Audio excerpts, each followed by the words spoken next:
I think what makes Enfield Winter Lights so different from other festivals is that it takes part in 4 town centres: Enfield Town, Southgate, Upper Edmonton and Palmer's Green.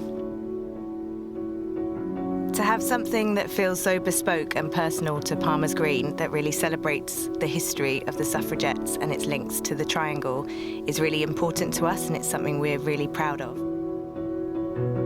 So for me, the point of putting an artwork in a building is not just that people look at my artwork, it's that they look at the building, and the purpose of the artwork is to draw attention to the building.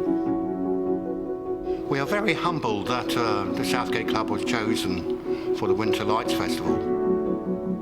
It's a festival to promote Enfield and the creativity throughout the borough, and also bringing people back to the High Street. It's been a project that started off and had some wild aspirations to bring wonderful colour and everything to Enfield, but not just Enfield town, but all the outskirts of Enfield and all the important places.